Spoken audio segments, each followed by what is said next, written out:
अस्सलाम वालेकुम students, I am Abdul Haseeb और आप देख रहे हैं एक्सेल स्टडी सेंटर। स्टूडेंट्स, ये जो वीडियो ये हमारी एमडी कैट सीरीज़ की सेकंड वीडियो है जिसमें हम बायोलॉजी के पीएमसी के सिलेबस के अकॉर्डिंग सेकंड टॉपिक बायोएनर्जेटिक्स के बारे में डिस्कशन करेंगे और इसके मेन चार्ट्स और तमाम फ्लो चार्ट्स और इसके अलावा मेन मेन एमसीक्यूज जो आने हैं वो तमाम चीज़ों को इस वीडियो में हाईलाइट किया जाए।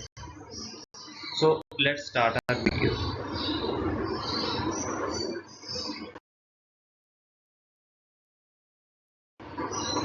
तो सबसे पहले जो इम्पोर्टेंट एक चार्ट है इस वीडियो में हमारे पास और इस टॉपिक में वो ग्लाइकोलिसिस का होता है। ग्लाइकोलिसिस का जो स्टेप है ये एरोबिक रेस्पिरेशन और एनएरोबिक रेस्पिरेशन दोनों के लिए बहुत ही ज़्यादा इम्पोर्टेंट स्टेप है और दोनों में ही ये परफॉर्म होता है, चाहे वो एरोबिक रेस्पिरेशन है या एनएरोबिक।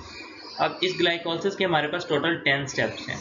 ये आपको तमाम के तमाम स्टेप्स याद होने चाहिए और ये भी पता होना चाहिए कि कौन से स्टेप पे कौन सा रिएक्शन परफॉर्म हो रहा है। जिस तरह ये ग्लूकोज से ग्लूकोज 6 फॉस्फेट में वो पूछ सकता है कि किस स्टेप में कन्वर्ट हो रहा है। स्टेप नंबर 1 आप उसका आंसर करेंगे।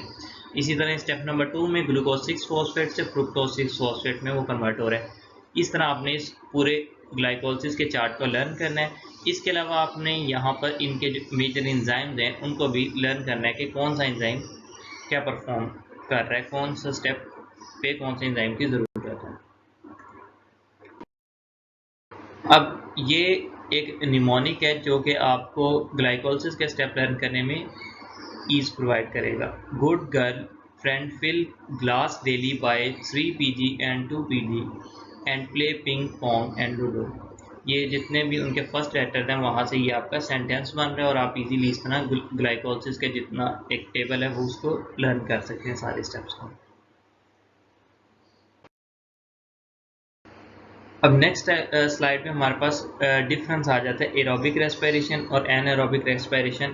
तो अक्सर एमसीक्यूज पूछ लेते हैं एग्जाम्स में कि which of the following is not the characteristic of aerobic respiration, यानी कि वो सारी तीन ऑप्शन में एरोबिक रेस्पिरेशन की कैरेक्टरिस्टिक्स लिख देगा जो यहाँ पर लिखी हैं और एक ऑप्शन में एनारोबिक की वो लिख देगा साथ में कैरेक्टरिस्टिक को। तो आपने उनमें से सिलेक्ट करना होगा, इसलिए आप इस टेबल को पढ़ के लाजमी देंगे।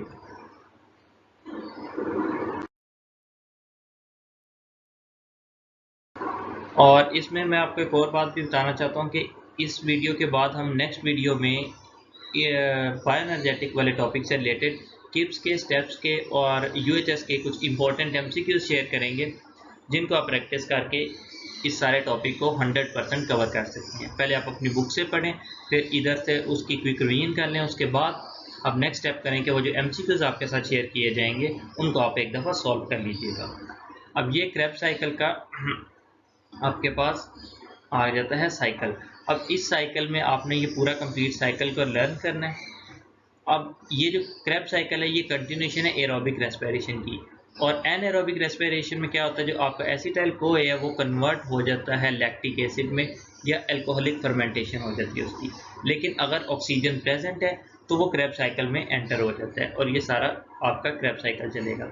आपने इसमें मेजरली ये सिट्रेट्स सिसोनिटेट ये भी याद करने हैं और इसके अलावा कौन सा वाटर किस स्टेप पे ऐड हो रहा है और किस स्टेप पे रिमूव आउट हो रहा है ये भी आपको लर्न करना है। जिस तरह ये 1 2 3 4 5 6 7 8 एंड 9 टोटल इस साइकिल के स्टेप्स हैं।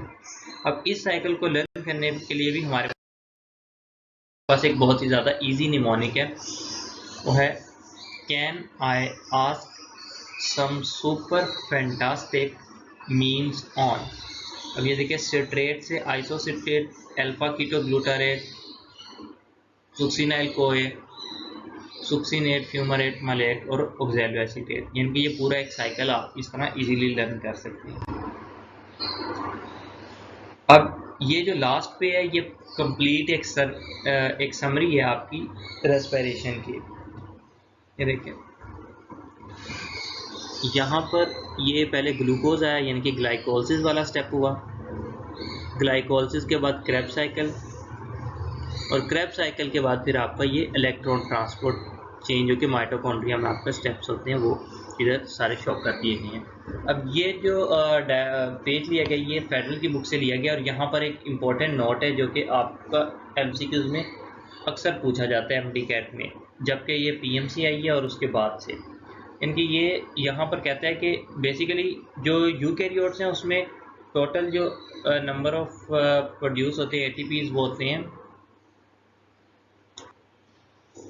यूकैरियोट्स में जो आखिर में फाइनल एटीपी हमारे पास प्रोड्यूस होते हैं वो 36 होते हैं, जबकि प्रोकैरियोट में 38 होते हैं। इन टू एटीपीज का डिफरेंस जो फेडरल की बुक हमें एक्सप्लेन करती है, वो एक्सप्लेन करती है कि जो NADH साइटोप्लाज्म में हमारे प्रोड्यूस हो रहे हैं वो माइटोकॉन्ड्रिया में एंटर नहीं हो सकती हैं, तो वो अपने दो जो प्रोटॉन्स हैं वो FAD को, जो कि माइटोकॉन्ड्रिया के इनसाइड प्रेजेंट होते हैं, उन्हें प्रोवाइड कर देते हैं।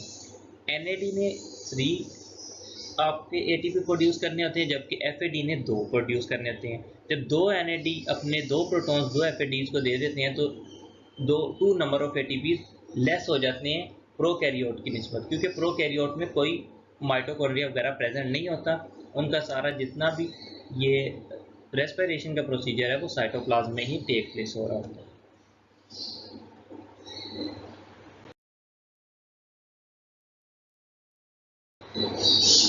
अब ये हमारे फोटोसिंथेसिस के एक इम्पॉर्टेंट चार्ट है, क्लोरोफिल ए और क्लोरोफिल बी के डिफरेंस को आप ये मेजर इम्पॉर्टेंट डिफरेंसेस यहाँ से देख सकते हैं।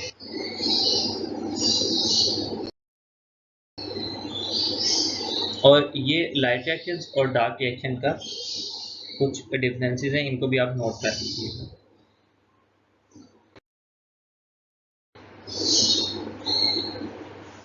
अब फॉस्फोराइलेशन की बात है तो 2 टाइप की फॉस्फोराइलेशन होती है, साइक्लिक फॉस्फोराइलेशन और नॉन साइक्लिक फॉस्फोराइलेशन। अगर हमारे पास ATP कम हो जाते हैं तो हमारे पास जो साइकिल है वो नॉन साइक्लिक से साइक्लिक फॉस्फोराइलेशन में कन्वर्ट हो जाता है, यानी कि प्राइमरी इलेक्ट्रॉन एक्सेप्टर या फेरिडॉक्सिन को प्रोवाइड करता है और फेरिडॉक्सिन साइटोक्रोम कॉम्प्लेक्स को जो इलेक्ट्रॉन्स हैं, एक्साइटेड इलेक्ट्रॉन्स हैं, प्रोवाइड कर देते हैं।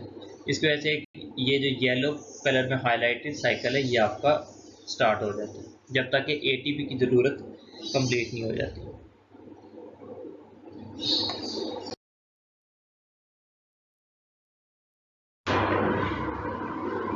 जी स्टूडेंट्स, ये हमारा अब नॉन साइक्लिक फॉस्फोराइलेशन का ग्राफ है। पिछली स्लाइड में चार्ट है, पिछली स्लाइड में हमने साइक्लिक फॉस्फोराइलेशन के चार्ट को देखा और ये है नॉन साइक्लिक फॉस्फोराइलेशन का चार्ट। इसे हम जी स्कीम भी कहते हैं क्योंकि ये एक जी की तरह की शेप बना रही है, जिस तरह आप इसे ट्रैक करें इसके एरोज को। तो अब इस ग्राफ में इंपॉर्टेंट याद करने वाली चीज़ें उन दोनों में, एक तो डिफरेंस है कि इसमें 2 फोटो सिस्टम्स वर्क कर रहे हैं, उसमें सिर्फ एक फोटो सिस्टम ही वर्क करता है। और दूसरी जो मेजर चीज़ है कि आपने ये भी याद रखना है कि जिस तरह अब ये इलेक्ट्रॉन है, ये फोटो सिस्टम 2 अपना इलेक्ट्रॉन प्राइमरी इलेक्ट्रॉन एक्सेप्टर को प्रोवाइड कर देता है, अपना इलेक्ट्रॉन लूज करता है और प्राइमरी इलेक्ट्रॉन एक्सेप्टर इसका जो इलेक्ट्रॉन लूज किया हुआ है उसे गेन करता है। इसका मतलब ये हुआ है कि जो फोटो सिस्टम 2 है उसकी ऑक्सीडेशन हो रही है और जो प्राइमरी इलेक्ट्रॉन एक्सेप्टर है उसकी रिडक्शन हो रही है। इसी तरह ही वो MCQs में स्टेप्स पूछ लेता है कि जिस तरह आप एक और बात करें कि प्लास्टोक्विनोन है उसकी ऑक्सीडेशन हुई है तो बताएं रिडक्शन किस, उसकी ऑक्सीडेशन हुई है तो बताएं रिडक्शन कौन से इसमें स्टेप में किस चीज़ की रिडक्शन होगी। तो अब अगर प्लास्टोक्विनोन अपना इलेक्ट्रॉन लूज करेगा तो इसकी ऑक्सीडेशन हुई है, इसने इलेक्ट्रॉन लूज किया, आगे B6F कॉम्प्लेक्स ने इलेक्ट्रॉन को एक्सेप्ट किया, इसका मतलब है उसकी रिडक्शन हो गई है, यानी कि प्लास्टोक्विनोन की ऑक्सीडेशन और B6F कॉम्प्लेक्स की रिडक्शन हो चुकी है। सेम इसी तरह वो पूरे चार्ट में से कोई भी एक सेम इसी तरह वो पूरे चार्ट में किसी भी 2 स्टेप्स के दरमियान पूछ सकते हैं कि इनमें किसकी ऑक्सीडेशन हो रही है, किसकी रिडक्शन हो रही है।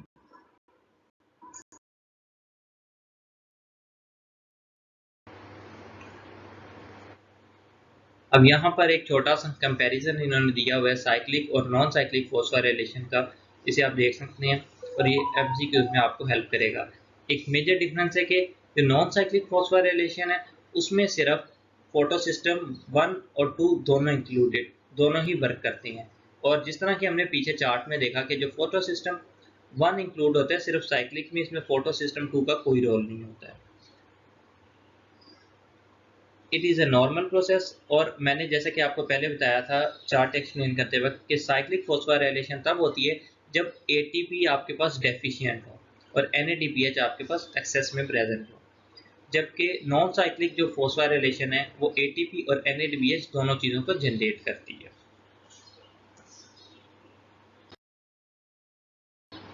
ये एक और चार्ट आ गया, आप यहाँ पर देख सकते हैं कि ये है नॉन साइक्लिक फॉस्फोराइलेशन, यह है साइक्लिक फॉस्फोराइलेशन।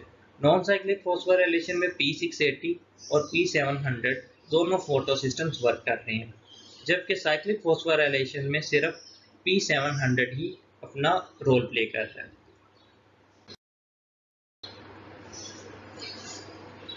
अब यहाँ पर आ जाता है केल्विन साइकिल हमारे पास, यानी कि अब हमने साइक्लिक फॉस्फोराइलेशन और नॉन साइक्लिक फॉस्फोराइलेशन दोनों को, लाइट और डार्क रिएक्शंस को, उनको यूज करते हुए, यानी कि वो लाइट रिएक्शंस थे फॉस्फोराइलेशन के, अब ये केल्विन साइकिल हमारे पास डार्क रिएक्शन कंसीडर किया जाता है। क्यों? क्योंकि इसमें हमारे पास डायरेक्टली हमें लाइट की ज़रूरत नहीं होती है। लाइट की ज़रूरत डायरेक्टली हमें फॉस्फोराइलेशन के प्रोसेस में होती है, जिसे हम लाइट रिएक्शंस कहते हैं। उसमें दो टाइप्स हैं, साइक्लिक एंड नॉन साइक्लिक। वहाँ से जो हमारे पास एटीपी और एनएडीपीएच प्रोड्यूस होके आएंगे, उनको हम यहाँ पर यूज़ करेंगे डार्क रिएक्शन में, यानी कि केल्विन साइकिल में। जिस तरह आप ये देख सकते हैं 6 एटीपीज यहाँ पर यूज़ हो रहे हैं, 3 एटीपीज यहाँ पर यूज़ हो रहे हैं और 6 NADPH यहाँ पर यूज़ हो रहे हैं 1,3 बिस फॉस्फोग्लिसरेट को ग्लिसरेल्डिहाइड या 3 फॉस्फेट में कन्वर्ट करने में, G3P में। तो ये क्वेश्चन भी एग्जाम में अक्सर पूछते हैं कि एक ग्लूकोज के मॉलिक्यूल को जनरेट करने के लिए कितने एटीपी यूज़ हुए हैं। देखें 3 कार्बन वाली शुगर को जनरेट करने के लिए हमारे पास यूज़ हो रहे हैं 6 + 3 9, और जब वो ग्लूकोज का पूछेगा तो हम इनको डबल कर देंगे 18। क्यों? क्योंकि 2 G3P के मॉलिक्यूल जब आपस में कंबाइन करते हैं तो एक ग्लूकोज का मॉलिक्यूल आपके पास आता है। इस तरह आपने साइकिल को बड़े कीनली ऑब्जर्व करके देखना है, क्योंकि इसमें से वो अक्सर MCQ आपसे पूछ लेते हैं। इसके अलावा आपने इनके फेसेस को भी देख लेना कि कौन से फेज में कौन सा स्टेप टेक प्लेस का है। जिस तरह phase 1 carbon fixation, phase 2 reduction and phase 3 regeneration of carbon dioxide acceptor, यानी कि RUBP की रीजेनरेशन हो रही है। अब ये जो हमारे पास चार्ट लास्ट पे चार्ट है C3 और C4 प्लांट्स के डिफरेंस के बारे में है। ये इतनी ज़्यादा फेडरल की बुक में कुछ इसके बारे में टच इंफॉर्मेशन का प्रोवाइड किया गया है, लेकिन जो पंजाब टेक्स्ट बुक बोर्ड है उसमें इसके बारे में कोई इन्फॉर्मेशन नहीं प्रोवाइड की गई। तो आप इसको मेजरली, ये जो लास्ट में मैंने चार्ट पेस्ट किया है, आप बस एक दफ़ा इसको गो थ्रू कर लें, ताकि अगर कोई MCQ इसमें से आ जाए तो आप उसे इजीली अटेम्प्ट कर सकें। जी तो स्टूडेंट्स, ये हमारी आज की वीडियो ये थी हमारी आज की वीडियो। उम्मीद करता हूँ कि आपको वीडियो पसंद आई होगी। अगर आपको कोई क्वेरी है इस वीडियो से रिलेटेड या किसी भी किस्म का कोई क्वेश्चन है तो आप कमेंट सेक्शन में हमसे पूछ सकते हैं। इसके अलावा मैं पहले भी आपको बता चुका हूँ कि हम इसके पास्ट पेपर्स और MCQs ड्रिल्स को एक अलग वीडियो में शेयर कर देंगे, PMC, steps, KIPS and UHS के कुछ पास्ट पेपर्स को, ताकि आप इजीली उन्हें सॉल्व आउट करके अपनी तैयारी को ज़्यादा बेहतर बना सकें। थैंक यू, अल्लाह हाफिज़।